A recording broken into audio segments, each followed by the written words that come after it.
All right, we have a couple people still joining, but let's go ahead and get started. So welcome to the Roots to Agency webinar. Our focus today is going to be on defining agency and identifying multiple pathways for students to develop agency. I'm Sarah Kreichman. I'm the co-founder and ED of Transforming Education, and we are delighted to be co-hosting today's webinar with Stephanie Jones of the Harvard Graduate School of Education. Can I get a quick sound check? Can everyone hear me?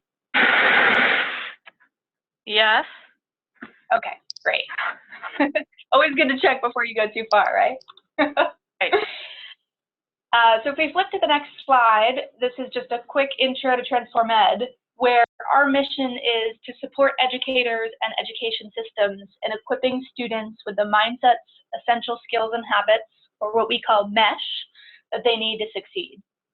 And we do this by bridging the worlds of research, policy, and practice. So our internal team consists of people from each of those domains, and we also partner externally with content experts in MESH, like Stephanie Jones at Harvard, Camille Farrington at Chicago Consortium for School Research, Mark Brackett at the Yale Center for Emotional Intelligence, and many others. Next slide. We also partner with school systems and education leaders around the country. So today's webinar is actually part of a broader partnership with the New Schools Invent cohort. And the goals of that broader partnership, just to ground us in that before we dive into agency specifically, are first, to provide actionable data and research to help school leaders expand the definition of student success. Second, to share resources, connections, and ideas that school leaders can use to change practice based on research and data. Third, to help new schools develop a portfolio of success metrics that go beyond academics. And finally, to contribute to the growing body of knowledge about the expanded definition of student success. Next slide. We started this partnership a little less than a year ago by interviewing school leaders from across the New Schools Invent cohort to identify the specific mindset, skills, and habits, or MESH competencies, that you wanted to prioritize for your students. And the single most common term that came up in those interviews was agency. So of the many terms that were mentioned, agency was also one of the ones that was hardest to define and hardest to assess. So we've simultaneously launched a biannual survey to assess many of the other competencies that were mentioned by school leaders, and began in parallel this deeper exploration of agency in order to agree on a definition of agency that aligns with research and resonates with practitioners, and then also think about how to implement that definition or act on it in practice. So today we're going to present our working definition of agency, and then we'll hear from two different practitioners about how they cultivate agency in their own schools. And we want to thank the many researchers and practitioners who weighed in to help us identify develop a definition that is both grounded in research and really relevant to practitioners. We've included a full list of the folks who weighed in at the end of the presentation, so you'll see all of them then, but it was a pretty wide range of both researchers and practitioners. Next slide. One of the researchers with whom we've worked really closely on this effort is Stephanie Jones of the Harvard Graduate School of Education. And Stephanie is an associate professor in human development and urban education. And her research is anchored in prevention science and focuses on the effects of poverty and exposure to violence in children's and youth's social, emotional, and behavioral development.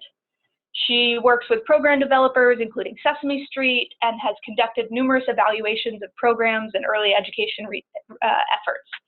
So without further ado, I will turn it over to Stephanie to facilitate us from here. Fabulous. Thank you, Sarah. I'm really happy to be here and working with you all on this mini project focused on agency has been really interesting for me in particular, because agency is one of those, I mean, this is why it came up in the Wordle in the way that it did. Agency is so fundamental, so important, and so, in a sense, complex to define. So, which is what brings us all together today. When I look at the Wordle, my eye is always drawn to self-regulation, because that's the thing that I don't have. And I just want to call out at the beginning that the team has done such a great job in putting together all of this work and being clear about the time components for each part. So even with my poor self-regulation skills, I'm going to strive to stick to the time constraints. And that's going to require that I look at the clock and look at the slides at the same time, which is another whole type of challenge. Okay, so thank you for having me. We're going to start with the broad goals and objectives of this webinar. And as Sarah said, the overall goal is to build a deeper understanding of agency by talking about a number of things.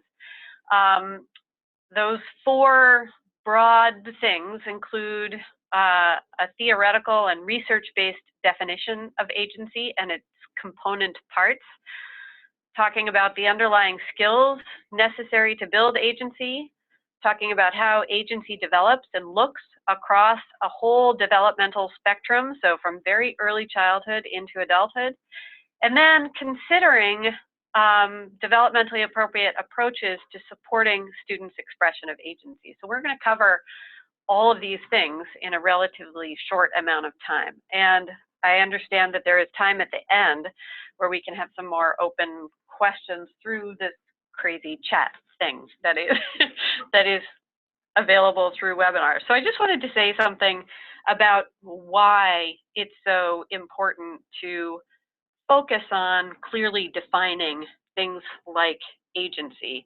And that's broadly because agency, like many of these same skills, many of the skills or attributes or habits that are in that wordle, agency is multifaceted. It's really complex, it's deeply developmental, and it's not always directly observable, which really is a challenge. So because of that complexity, we have to do a couple of things. One is to build and hold together as a group a common and relatively detailed idea about what something as complex as agency is, so that when you are working together and talking together about your approaches to agency and your view on agency, you can be certain that everybody is talking with a common idea of what it is. So that's the first thing. The second is that we have to ensure it's grounded in an evidence base. So that is human development research literatures, that could be all sorts of other literatures, but it's important to ground it in an evidence base so that we can be certain that we're speaking both to and from research. And then the third is that the common idea, the common definition, in my view, has to be detailed and concrete, but in some ways principle focused. So it's organized around a set of principles so that we can agree on what it is, but also because it's principle based, we can apply it in ways that are relevant to our distinct and unique contexts. So it can be locally interpreted and understood, but still maintain this kind of shared view. Okay, so with that as backdrop, what is agency? And this is the part where we really say, okay, we're going to operationalize agency. And for those of you who don't use the term operationalize, the way I describe it to people, to others, is by saying, how do we make something visible? How do we take something that is complicated and in research and practice strive to make it visible? And that's the process of operationalizing something. So with all of that very helpful feedback and support and the collaboration of the people listed on that slide way back, this is the definition that we came up with. And I'm going to just read it out loud. Agency is a person's capacity and propensity to formulate intentions and take initiative to achieve them. The formulated intentions are based on a sense of purpose, on individual values, goals, and needs. Ideally, agency has positive goals for the individual and reflects important pro-social values.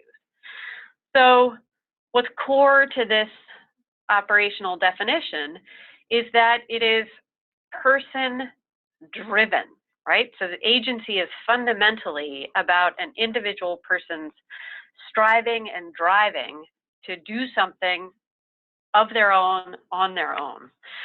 So what's critical to this whole thing is that something like agency, which as I said is multifaceted, it's complex, it's developmental, gets played out in a context.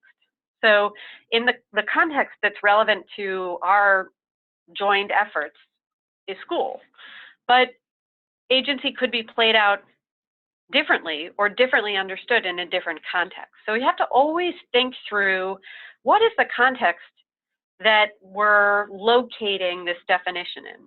So any particular context imposes certain types of constraints, meaning behaving with agency in a school context should be understood in terms of the school relevant goals and expectations. So with that in mind, we adopt a number of assumptions about schools and schooling, and in the definitional document that you all got, these are called educational settings. So these working assumptions that underlie this operational definition include the following. Schools are designed to help children and youth develop cognitive processing and other skills to prepare them for successful lives and be productive members of society. Number one. Number two, children and youth are successful when they know how to act in ways that are most beneficial to them and that meet the reasonable demands of a setting. So children know what's expected in a context, and then they have control over their own behavior in that context. Number three, children and youth are able to exercise their sense of agency when they feel known to the community or have a strong sense of belonging and feeling of acceptance. And then finally, agency develops through scaffolded, structured, contingent practice. And I have to say, any of the skills that are in that wordle really are based on or are grounded on this set of working assumptions. The development through scaffolded, structured, and contingent practice is fundamentally a kind of developmental thing, and how that takes place and what it looks like might look different depending on the age and developmental stage of the child. Okay, so as I said, agency itself is complex and might, in our view, be best understood in terms of some of its component skills, or the kinds of beliefs or mindsets, attitudes, and skills that underlie it. So if you think about it this way, to cultivate, to build or grow agency, one might want to think about how to build, cultivate, and grow these core skills. Another way to think about that is when a child or an adolescent is struggling in areas that have to do with agency, resolution might come from thinking about one of these component skills. So is a child really struggling with agency because they need some support in self-regulation, or they need some support in having and holding and applying a growth mindset. So having agency in these component skills, many of these component skills contribute to other kinds of things, not just agency, is a way of kind of unpacking and problem solving and thinking through strategies. So if we look at these mindsets and skills, you have the definitional document, but I might just read through some of them. For example, autonomy refers to the propensity and capacity to act and advocate for him or herself in service of one's own values and goals, and includes the expression of thoughts, ideas, and feelings. Self-efficacy is the belief in one's ability to succeed in achieving an outcome or reaching a goal. Reflection is a core cognitive process, sometimes referred to as metacognition, although not always, that helps students interpret, evaluate, and make meaning about their experiences, goals, and needs. Self-regulation, I would describe self-regulation as the foundation of nearly everything, is the ability to establish goals and regulate one's emotions, thoughts, and behaviors effectively in different situations to meet those goals. Growth mindset, the belief that ability can change as a result of effort, perseverance, and practice.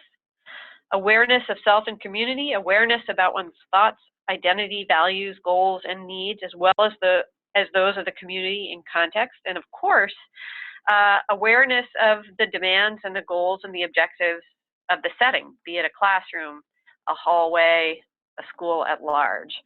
And then finally, awareness of and access to resources, awareness about available resources and the capacity to navigate these resources or access them and deploy them in ways that make sense in pursuit of one's goals. So this is a set of core skills that together reflect agency. Okay, moving on. As we all know, everything happens in key and influential contexts. This principle is fundamental to most of the major frameworks that underlie our understanding of human development. So we have individuals nested in key relationships with others. So those can be with, in the school context, with peers, but also with school adults.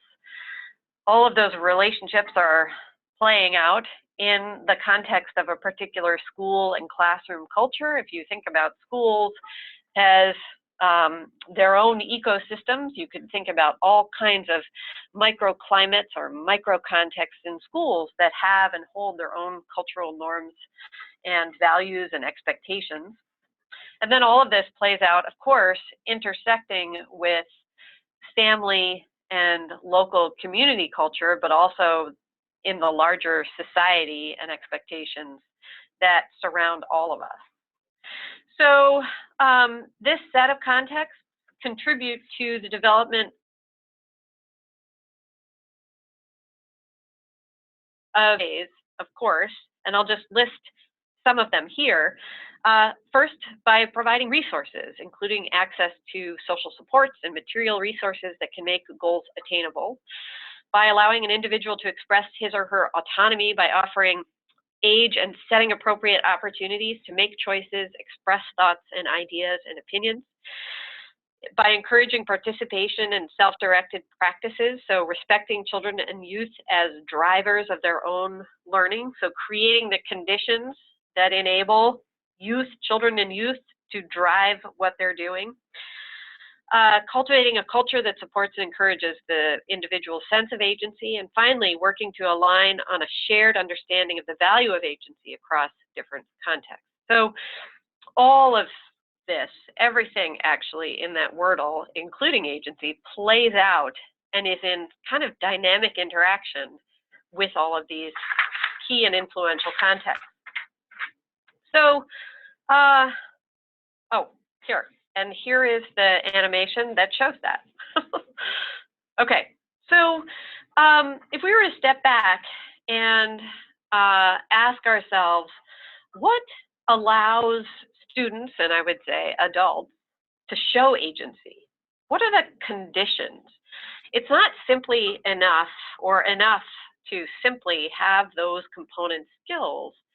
If we take the component skills and mindsets and habits and we understand them in contexts, we necessarily have to think about the conditions in a context that enable an agentic individual to show their skills, right? To show that they have agency. So in the definitional doc, we have this engagement framework of agency, which describes 4 factors that are sort of the setting conditions that are necessary to enable the expression of agency. The first is having options for different but equally appealing goals. So having choices for different but equally appealing goals that are, of course, grounded in the larger goals and expectations of the setting. having an understanding of actual and expected rewards to help motivate one towards achieving this goal. And the motivations aren't themselves all that simple, but they can include things like a basic sense of belonging, so being motivated by belonging in a setting, by a basic sense of competence, being successful in a setting and meeting what's expected in that setting, and having a sense of power or influence or control, being in charge of something that is important to a place. Number 3, having the strategies needed to act on a plan and in pursuit of a goal. So it's very hard to act with agency if one doesn't have a set of strategies and tactics to do it. And then number 4, having the resources available to accomplish one's goal.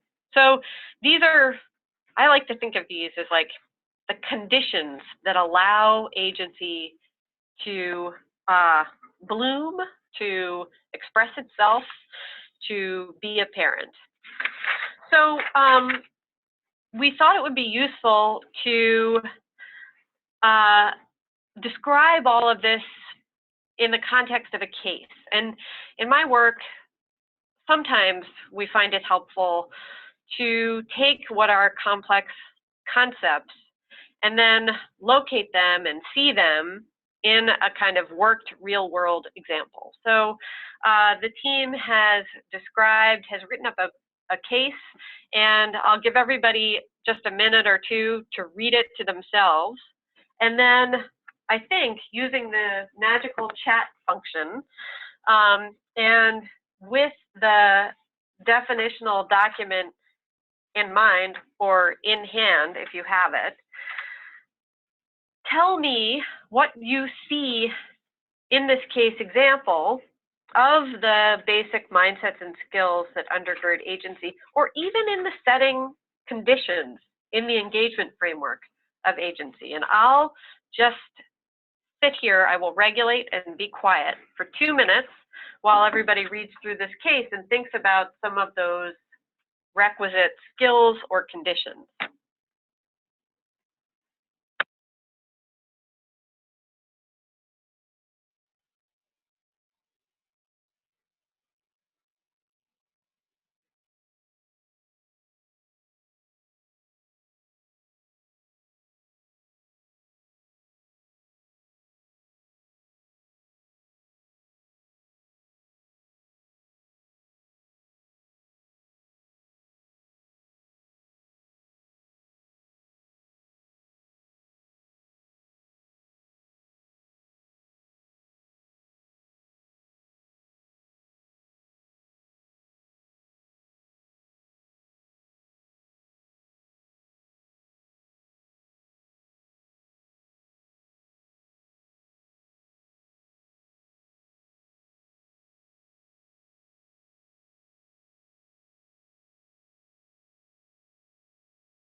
Okay, I see that some responses are coming in, all awesome, and I'm just going to be quiet for a little longer as more people respond.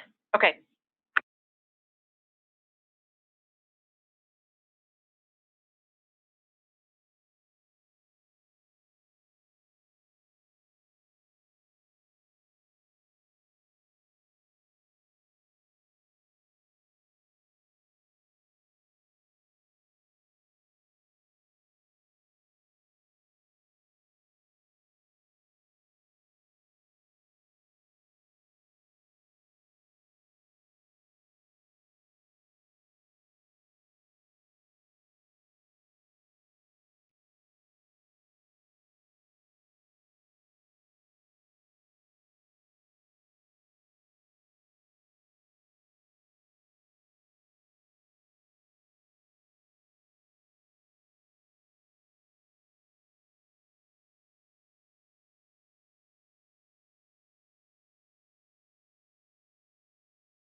Hi, everybody. This has been super great reading your responses. The only reaction I could possibly have is like, yeah, totally, exactly. So, yeah. Oh, I don't know where it is. If you're having trouble finding the chat function, it's down at the bottom. So if you scroll your little mouse over the bottom, there's a little bubble thing that looks like a text and it says chat, just in case. Oh, okay. So hopefully whoever emailed has found it and you're okay, but let us know if you haven't. So I'm gonna call out the kinds of things that those listening have identified in this case example, and then I'll go through and I'll pop through those that we identified, but I'll tell you first that we're all speaking the same language. So we have from the chats, I think everybody can see these, but I'll just read out a few of them. A range of self-regulation skills for Jose in making choices around the use of his time. So self-regulation, in a sense, is all through this. We see autonomy in, of course, also Jose making choices about how to use his time. So he both has to regulate certain things. So to stop doing something in the service of another thing, but also make those choices. Choosing to play soccer with his friends and then understanding the trade-off and getting marked tardy, having access to resources, cotton balls, library, teacher feedback.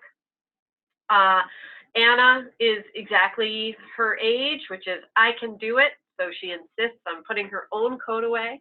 And then she goes over and makes a choice about where to do her work and how she's going to do it.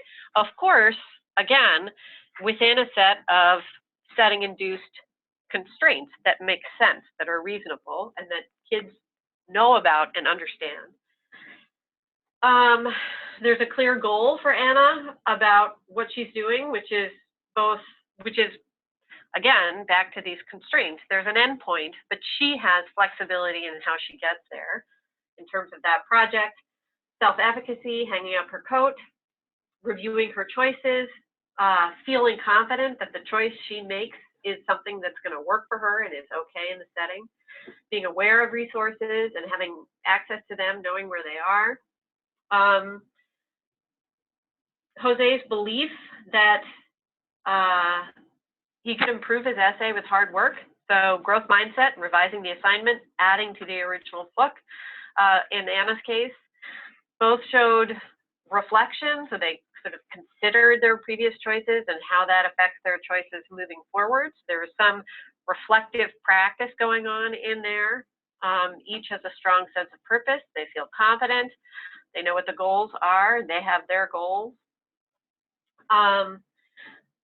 Anna's self and social awareness as she brings over the extra materials for her classmates. So she understands herself in the context of a community that is also might be doing the same kinds of work.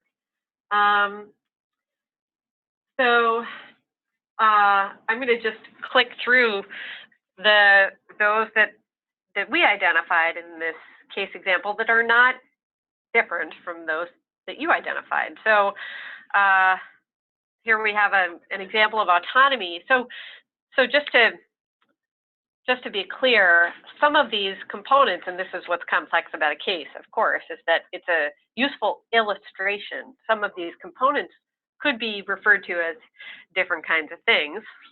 So Anna shows autonomy in saying that she's going to hang up her coat herself, which is of her age, that I can do it kind of thing. She reflects when she makes her choice to go over to the center that has her picture book and continue adding to it. She understands where and has access to resources that allow her to, with agency, pursue the work in that book and make decisions about it and then act on them. She's aware of her community and their possible needs, so she has a good sense of herself in a context. Jose similarly makes a decision. He has a choice. He knows what the choices are, and he has the freedom to make the decision and understands the consequences of them. He has access to resources, so the teacher has given him detailed feedback within which he can work autonomously to respond. He has a good sense of his community as well, and in his case, perhaps it's a broader community because it includes his friends maybe outside of school. Now I'm going a little bit beyond what's in the case. He works on his essay because he feels that with his response to the feedback, he can take it to a whole other level where he would feel really proud of it. So he understands that feedback is an opportunity for growth.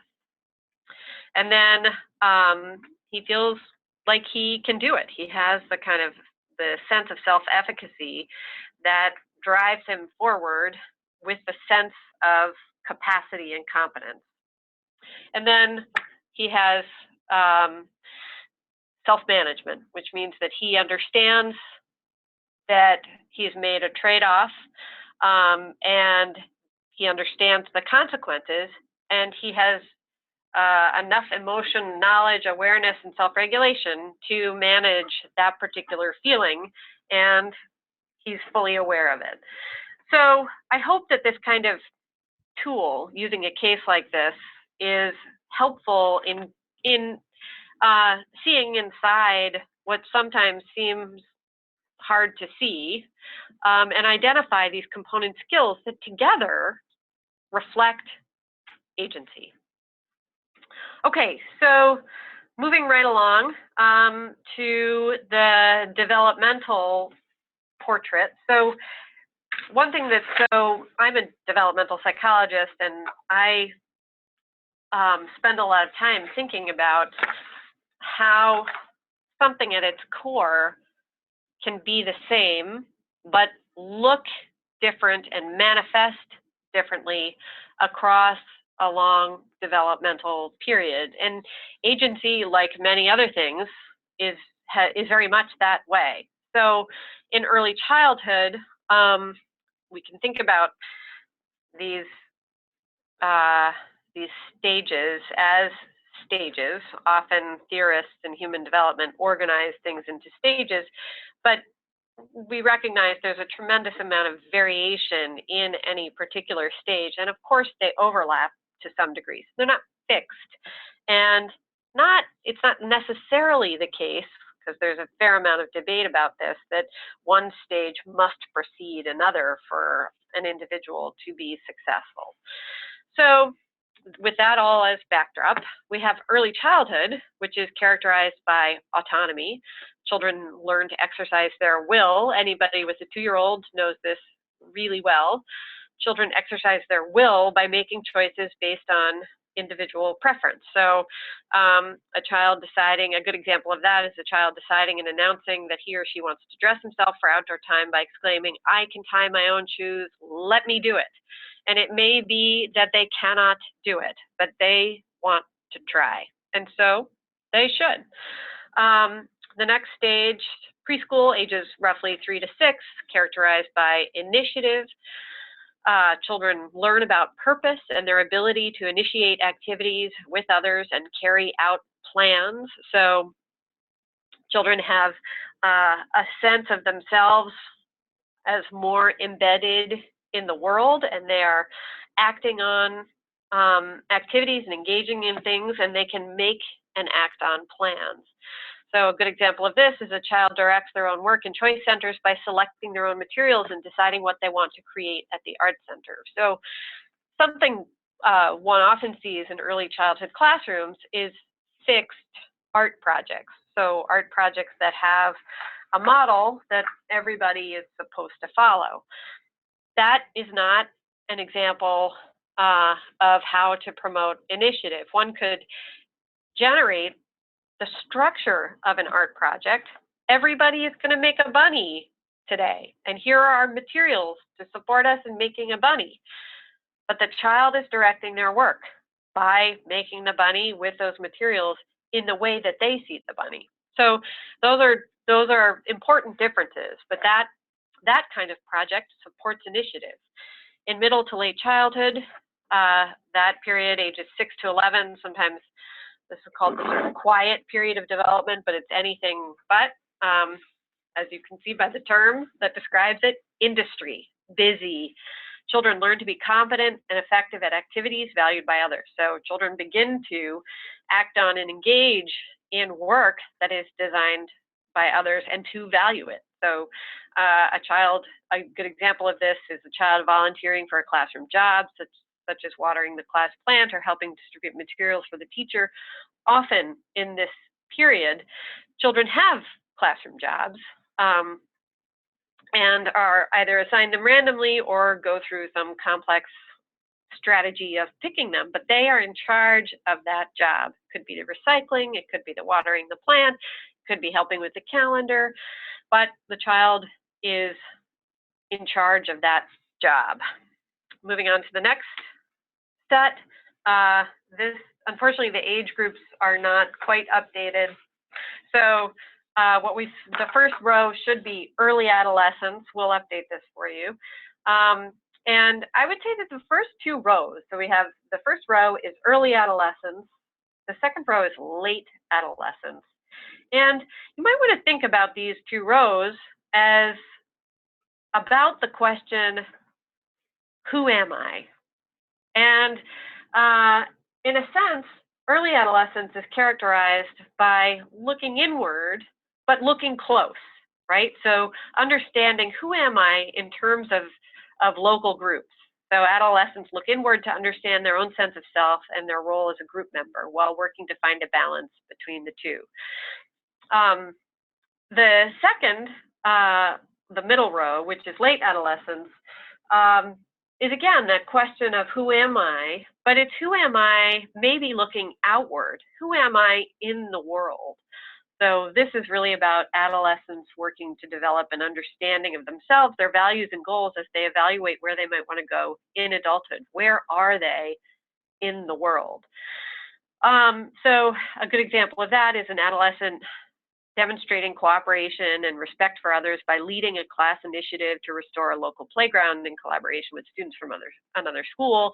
Adolescents at this age, which is sort of leading up to the end of secondary school, are well prepared to drive their own learning by engaging in group work, project-based activities that in some ways are of their own design. So again, of course, within the constraints and parameters of any particular setting. And then in adulthood, young adulthood, the transition to adulthood, which is the last row, that's characterized by intimacy, young adults who are, again, working to form strong, loving relationships with others, and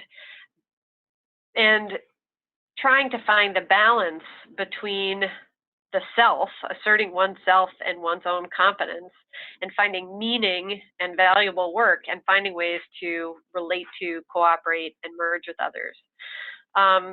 So it's interesting because when you get to intimacy, you're almost getting to the start of a new cycle that runs through all of this again, because that early childhood period is really about being connected, but also finding one's own place, being separate. And the challenge of the transition to young adulthood is again something like that, which is finding connection, but also asserting oneself. So you can see these things as kind of cyclical in a way, not with it being identical through those cycles, but not dissimilar. So the point of thinking about this developmental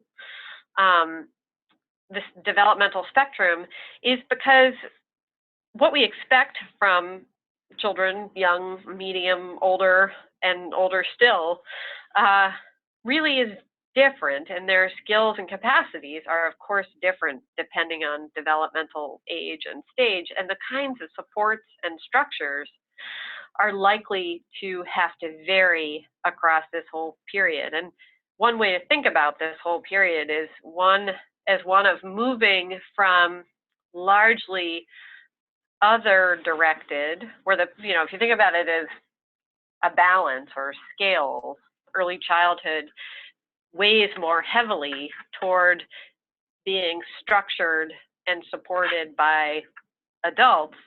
And as we move through this developmental spectrum toward adolescence and into early adulthood, the weight is less on others structuring and supporting and more on self driving and directing. All of it, of course, in the context of others. So at this point, we're going to move on to the next phase, and I'm going to introduce our first school leader who is going to make a presentation about their work.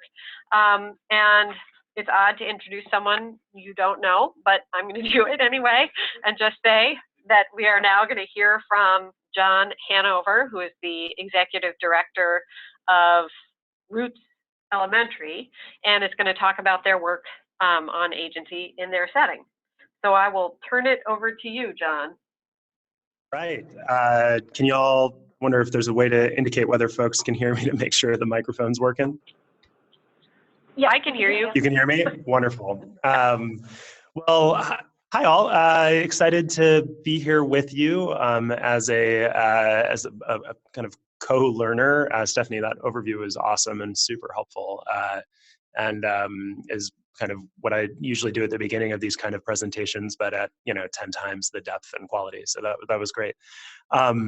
So we're I'm the founder and executive director of Roots Elementary School. We're a relatively new school in our second year in Northeast Denver, and part of the new school's Invent cohort. And kind of fostering agency in our scholars is really what we're all about here. And a lot of the different approaches we've been taking to time and talent and physical space and grade levels, et cetera, is all in service of trying to develop scholars' agency in a way that when they leave us and go into secondary school, college, and their professional life, that they really have the tools and mindsets, the mesh to be successful in the kind of fluid and unpredictable environments that they're going to be entering into. So real quick before I go in, I think the idea here is if you have, we're going to have some time for Q&A, and I'll try to go kind of quickly through my content so that I can just talk about whatever's on your mind. I always find it, the irony is not lost on me of like standing and delivering content in a personalized learning cohort here. So I'll try to go quickly and then mostly just respond to your questions. And I think the idea here is if you chat your questions while I'm talking, at the end, we'll see how many we have time to get to and go through those. So go ahead to the next slide here. We'll just real quick, our mission again is all about agency. We talk about empowering children to determine who they are and who they become, which I think think it's just another way, different words to speak about agency, and ones that we did some research with our families that resonates with them.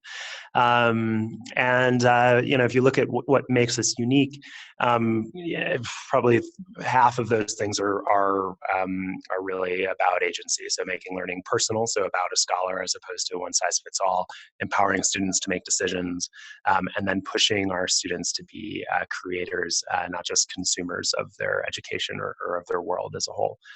In the interest of time, let's go to the next slide here. Like many of your schools, our school's rooted in no pun intended actually, in a set of core values. Thinking about, when we think about the framework for agency that Stephanie presented earlier, we really see the core of it being around a growth mindset, and that's why we wanted our core values to spell the word grow. And we talk a lot with our kids about kind of all the values come together to enable us to grow, to continuously improve and our brains and our hearts and become better all the time. All of these values are, as you think about the definitions of agency Stephanie laid out, all of these values interact with the ability to successfully exert agency in your life at school and elsewhere. But the one that it's probably most directly tied to is our value of ownership. And so we talk a lot about agency in terms of ownership with our kids. So owning your learning, owning your goals, owning your choices. And then as we talk about both the conditions for agency as well as the tools, and we often are talking about it in terms of ownership. You can go to the next slide here, I could spend hours talking about this, but I think I thought this might be helpful, although it's kind of, I feel like there's a fear of like framework overload here, but this is our framework kind of for our framework for how we think about our culture in general, and so we use these three different pillars as the way we talk about agency as well.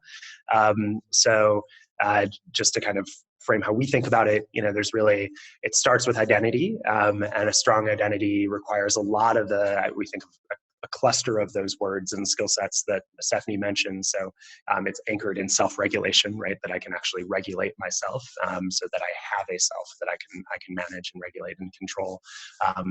That's where kind of confidence and growth mindset enter as well.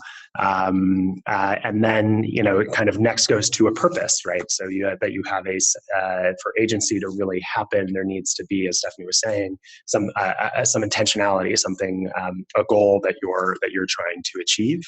And then community, where I belong, is kind of both kind of the understanding of your context that you are trying to achieve your purpose within, and then also thinking about that as from a resources standpoint as well, of how do I tap my community to achieve my purpose. So we could go deeper on that another time, but that kind of cycle and how those three interplay with each other is really the way that we think about it. So our approach to agency, this is it was really fascinating to see the kind of the developmental stages slide, and in large part that's how we approach it. So there's kind of different there are different ways that you could go about developing and facilitating agency in elementary. For instance, where there's the Montessori model, for instance, that kind of believes in agency and kind of full ranges or broader ranges of choice and ownership from the time you're 3 or 4 years old, and that kind of seeing agency as like if you talk to Sarah Codner, for instance, at Montessori for All, about agency kind of as a right that your kids start with in kind of its full essence, its full sense. Whereas we think about it very much as a kind of a scaffolded experience over time. I don't think one's right and one's wrong. I think there are two different ways that you could go about this, but and try to think about, similar to how Stephanie was laying it out, what are the right kind of choices to be giving our kids at which stage in their development, and kind of having this constant interplay of loosening up and giving kids more freedom, the kind of condition for agency, the ability to make choices, as we are developing their skills, and give it and mindsets around how to use that freedom well. And kind of as a gradual interplay of increasing freedom, while there's increasing skill sets around how to use that freedom well. So without going, I think Stephanie have outlined it really well, and it's pretty relevant to the way that we think about it. But, from our kids from kindergarten at the very beginning, have a ton of choice throughout their day, but it's mostly the kind of choice that Stephanie was talking about with the kind of early childhood or preschool, where everybody is going to be writing, and maybe everybody's going to be writing personal narratives, or let's say all about books, but kids are choosing the topic that they're going to write all about. They're choosing when they are doing their illustrations and when they're doing their writing, and what materials they're using for their illustrations as well. Or in math, it means we're presenting a story problem, and scholars are choosing a strategy to a set of manipulatives to help facilitate a strategy to solve that problem, as opposed to a teacher saying, here's the way we're all going to solve it, and now let's all practice solving it.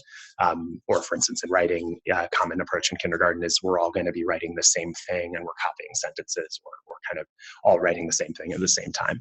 So that starts as soon as early as kindergarten, and then we're kind of working up to help to give kids the freedom to really make meaningful choices about how they're spending their time and what they're working on when. And for us, we have kinder through second right now, and some of our second graders are starting to get a lot more of that autonomy and starting to use that really well. And this, I think, are in that stage that Stephanie talked about, where they're starting to now get a really good sense of, I can go off and do my work, and do it in a way that is meaningful to me and at kind of the right time for me. So challenges. There's way more than could fit on this slide. So I think the first one here is around finding the right balance of control between teachers and students. So as you guys know, many teachers are very reluctant to give up control and to kind of make that switch from I'm directing what my kids are doing to I'm kind of setting the conditions for them to direct themselves in productive ways. And I think we're sometimes too tight, where our teachers are directing too much, and sometimes we're too loose, where the kids don't quite have the skill set or the resources yet to be able to make good use of the time. So we're kind of always trying to find that balance point between the two, and it's always a challenge to find that right point. I think there's these last two kind of go together a little bit. Is I think we haven't in the first 2 years really prioritized project-based learning.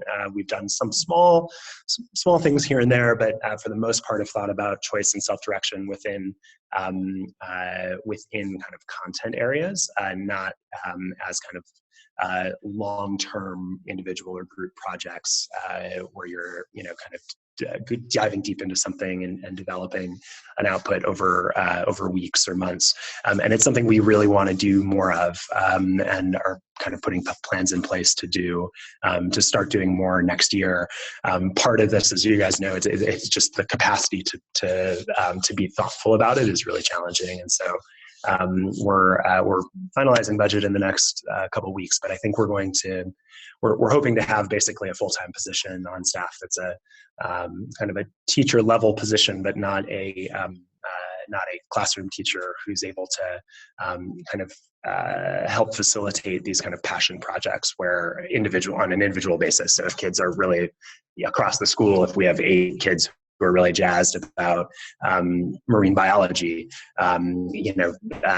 this person would take just those 8 kids to the and kind of kick them off on a deeper kind of passion project where they're working together to research and understand that area, which again, kind of going back up to that 3-pronged framework of identity, community, and purpose, I think is so important for developing that sense of purpose, is kind of figuring out what are the things that really light my fire, and then giving kids an opportunity to spend a lot of time digging deep into it. And that's something we've had a really hard time carving out the time and capacity to do up till now, and are trying to be more intentional about moving forward. Real quick, there are two other, as I was kind of hearing you talk, Stephanie, 2 other big challenges that I think are really important that didn't make it on the slide. One is actually, I from skimming down, saw Darren's going to go deep into this, so I won't talk much about it, but the tension between agency and community, which is one that we're always thinking about as well, and is a difficult balance to strike. I think Darren's going to go deeper into it. And then the other was, Stephanie talked a lot about how important a sense of safety is for kids to be able to really feel and experience agency, to feel that it's a safe to go out into the world and explore. And our kids, the community we serve is a particularly high trauma community that many of our kids have experienced with gang violence before they show up. Their families being impacted by gang violence before they show up to kindergarten. And so there's a lot of work we need to do working with our community to kind of get kids to feel that sense of safety within their environment, to really then exercise agency. So there's some of that work that I think we're doing really well, but we're also trying to learn a lot more about trauma-informed practice and how to create those conditions. So that's all I've got. Let's see questions here. Okay, just have one, which makes this easy. Would you describe your school as competency-based, both in terms of academic content and mindset dispositions? Yes, absolutely. We actually do all multi-aged groups. So very little of your time at Roots is determined by your age or grade level. It's based on competency in each subject. So we built out competency-based assessments in each content area and use that primarily to guide instruction. We do balance it with some parts of the day that are grade level grade level content. I think it's important both to have kids get exposure to grade level content and to get instruction that's based on where they are in their development. And then in mindsets and dispositions, we do, it's a really rudimentary rubric at this time. It's something we want to build out further, but we have a habits of success rubric, which are basically our non-academic success factors, and our habits of success coaches, which are teachers who work on those skills, basically score kids where they are on that rubric, and then work with kids on the habits to kind of push them to the next level. Let's see real quick if we have time for the second one. Question for Roots: how do you engage families in supporting choice, autonomy, agency for children? Yes, it's a huge one, and I think there's ways in which we do this well. Other ways where we need to do more of it. We meet with every family at the beginning of the year and engage them pretty deeply in the kind of purpose setting conversation. Kind of what is it that you want for your child as a family. And kind of engage the scholar in that conversation as well, but it's kind of scholar and family, and those kind of setting heart goals or kind of what our purpose is. And then we talk with families a lot, both about the freedoms and the choices and the agency that kids are getting over time, as well as, on a very basic level, just the kind of close communication, so that families know what's happening in school when a scholar has used their freedom well and when they haven't, so that families can reinforce that at home. I think there's more that we could do to engage families in especially in kind of the purpose side of this throughout the year. I think we do a good job of kind of touching base with families at the beginning of the year, but it's something I would like us to do more of, is engaging in that throughout. Thank you, John.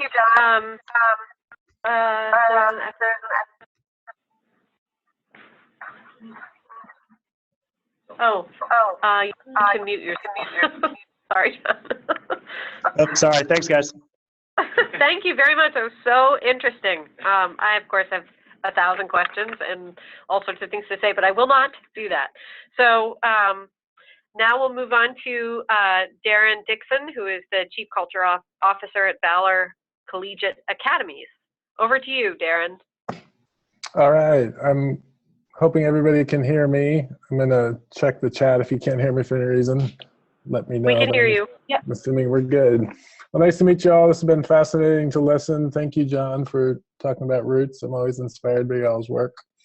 And I'm going to quickly talk just a little bit about the approach at Valor that we take to developing agency and how it plays out in our model. Next slide, please.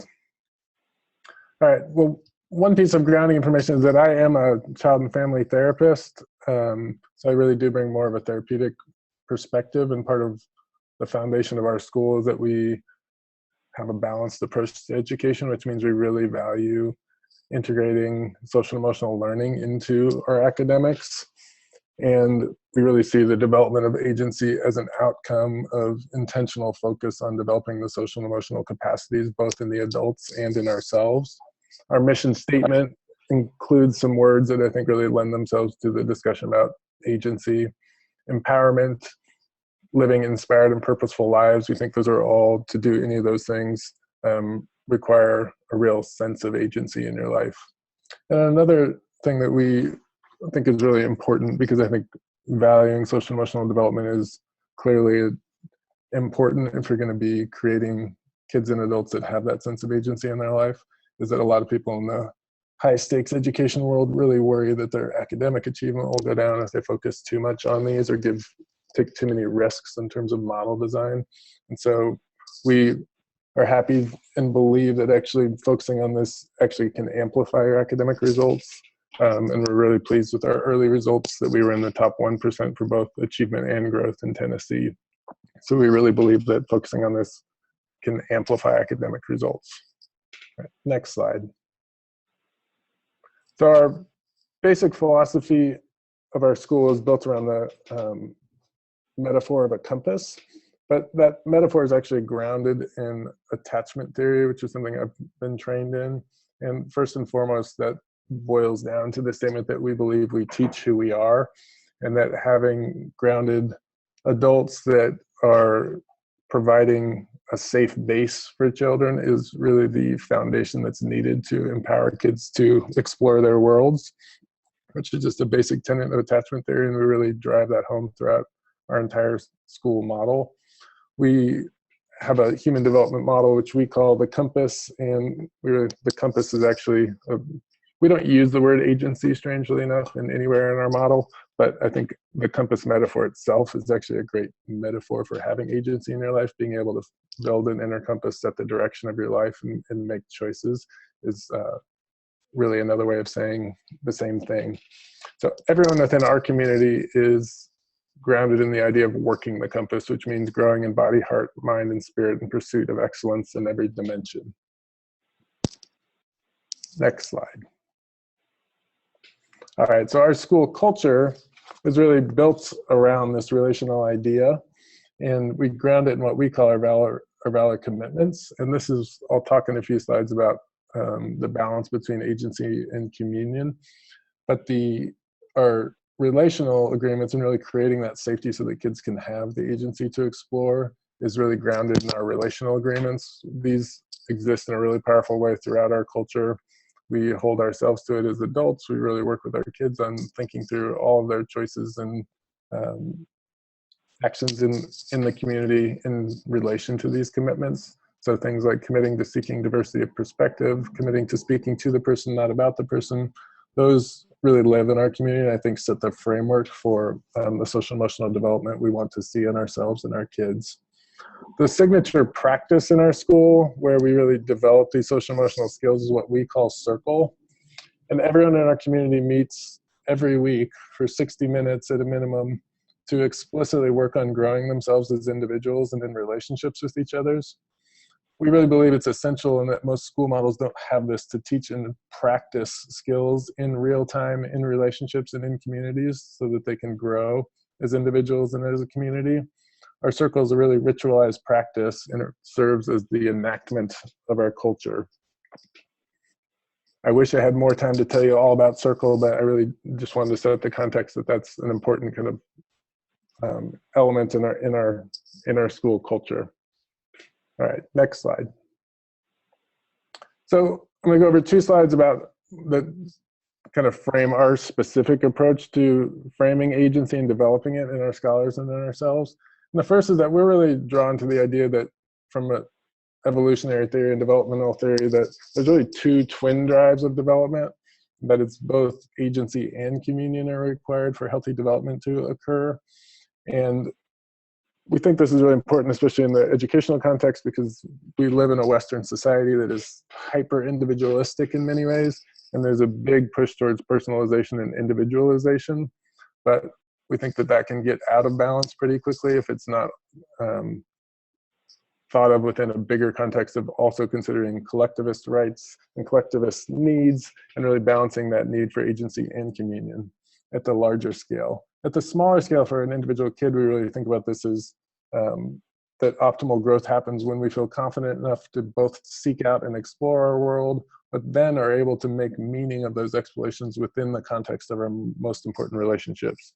I think all those elements really existed in the models that Stephanie talked about, but we kind of draw those out more clearly between the balance between agency and communion.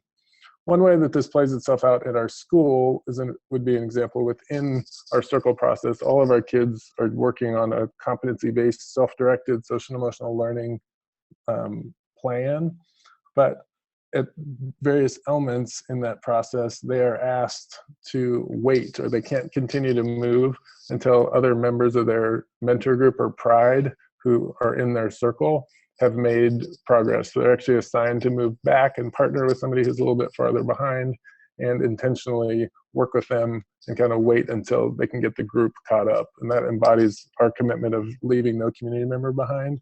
It is a good example of the way that we try and balance agency and autonomy with communion and collectivist type of rights. Next slide. So within our compass model, probably the most powerful way that we think about agency within our compass model is through the use of this archer image. So we will present our compass model at times and explain it in the following way. So you'd say, in any moment, I have the opportunity to draw on my noble purpose, which is really where my identity lives, balance my sharp mind and my big heart, which is really about self-regulation, being able to balance those, and then align my actions to make a meaningful choice in the world.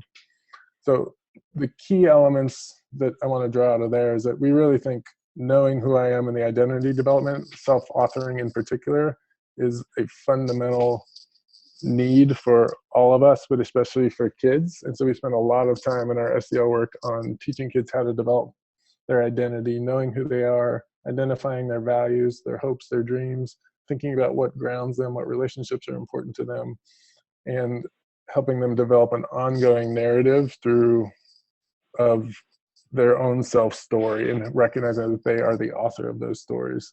And then second, we really use that ongoing narrative that they're building to analyze all the actions they make in the world. So we define integrity as really being about wholeness or inner alignment, living out our purpose or living from our deepest sense of identity. So an example of the way this might work out in an academic setting is our 5th graders have what we call a learning lab block each day, where they have significant flexibility in choosing what they will focus on. In order to help them make meaningful choices, we use what's called a noble purpose coaching tool. And it guides them through a simple process of setting a goal and then connecting it to one of their values, which they have identified through their SEL work. They'll then use that tool throughout the week and be asked daily to kind of reflect on the choices they made towards achieving that goal, and did those align with their values or not. And then they'll have a check-in with their coach at the end of the week to really evaluate both, did they meet their goal, but more importantly, were they able to connect choices to their values, and was there inner alignment? So they start to really recognize in their own life what it feels like to have integrity and to be in alignment with your values. So that's a sample of how we develop that capacity in our kids. Next slide. And like John said, we have many challenges. One of the interesting things about our model is that we still are relatively traditional. We're not as personalized in terms of our overall setting for our scholars. And part of that is that I do think we have a deep respect for the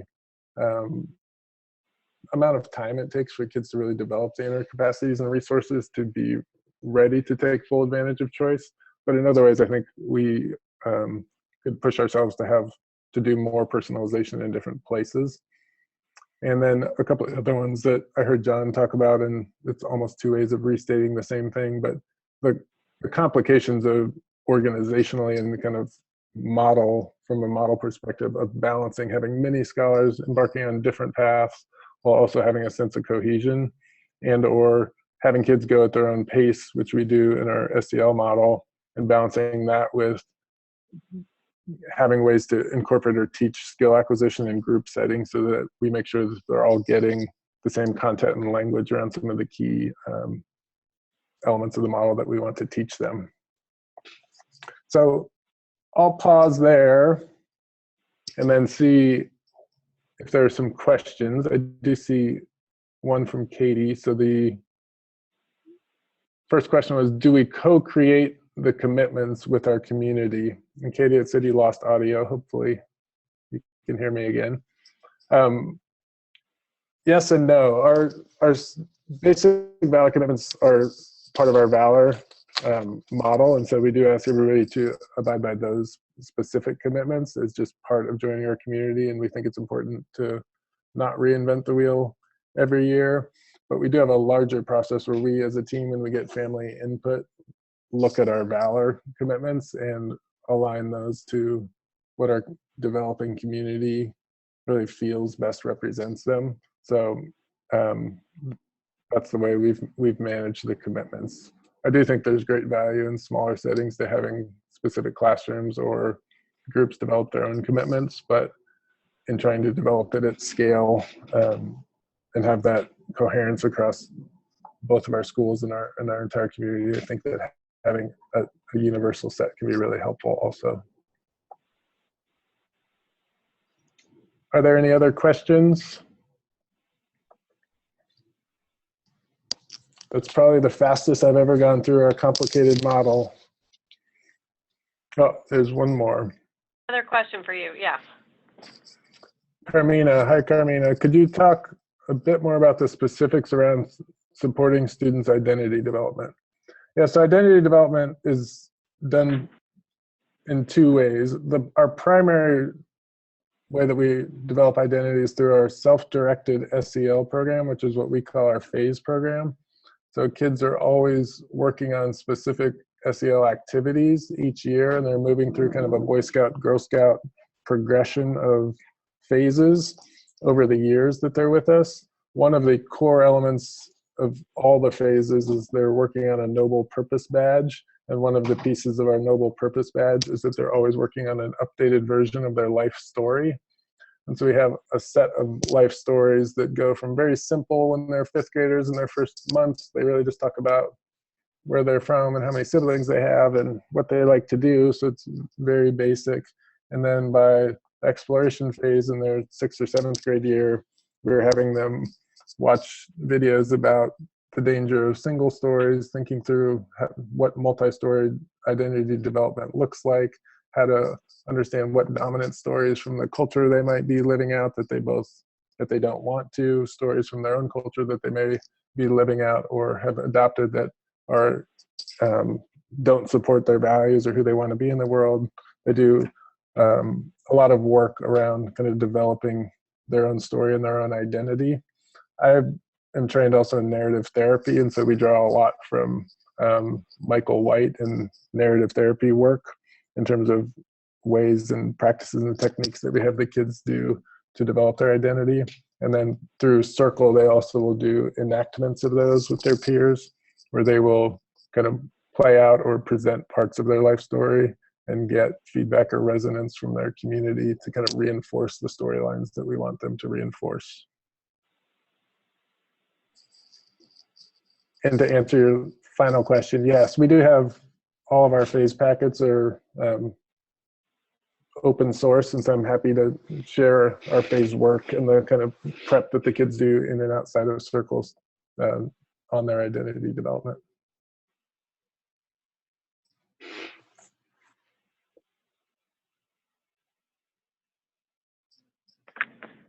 Thank you so much, John and Darren. Those, I mean,